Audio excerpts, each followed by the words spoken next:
नागपूरमधील शासकीय वसतिगृह प्रवेशावरनं नवा वाद पेटण्याची शक्यता आहे।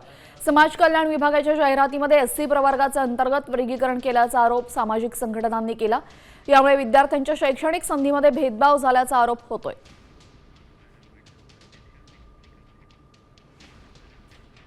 आपल्यासोबत आनंदराज आंबेडकर जे अध्यक्ष आहेत रिपब्लिकन सेनेचे ते जोडले गेलेले आहेत। अशा पद्धतीने उपवर्गीकरण करावं जातीचं या संदर्भात आपलं काय म्हणणं आहे? यामुळे कशा पद्धतीने अन्याय होऊ शकतो?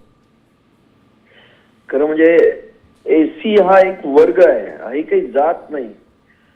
बाबासाहेब आंबेडकरांनी या एसी वर्गाला डिप्रेस क्लास म्हटलेलं आहे आणि त्यामुळे बाबासाहेबांनी म्हटलेलं आहे की हा हिंदू धर्मापासून वेगळा असणारा, म्हणजे याच्यामध्ये वर्ण नसलेला, म्हणजे 4 वर्ण वरचे आहेत आणि राहिलेले जे एसी आहेत ते ह्या वर्ण सिस्टीम मध्ये येत नाहीत आणि त्यामुळे बाबासाहेबांनी त्यांना होमोजिनियस ग्रुप म्हटलेला आहे, एक ग्रुप।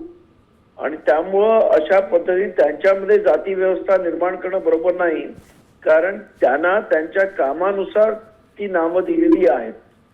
सरकार हे जे करू पाहत आहे हे खरं म्हणजे अत्यंत दुर्दैवी आहे आणि एसीच्या या होमोजिनियस ग्रुपमध्ये फाटाफूट करण्याचा प्रयत्न करत आहे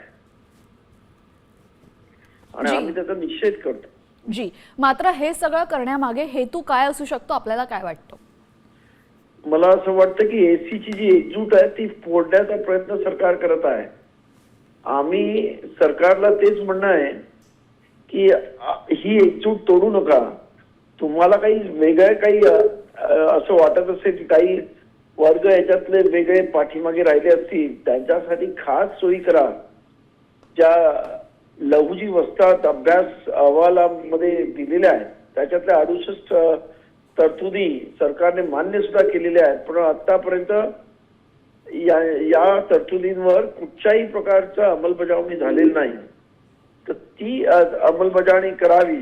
तसंच जो या महाराष्ट्रामध्ये प्रचंड असा 2.5 लाखाच्या वरती बॅकलॉग आहे तो ताबडतोब भरण्यात यावा, म्हणजे ही जी काही भांडणं लावण्याचा सरकारचा प्रयत्न तो आपोआप बंद होईल असं आमचं मत आहे। जी, धन्यवाद आनंदराजजी आपण दिलेल्या प्रतिक्रियेबद्दल।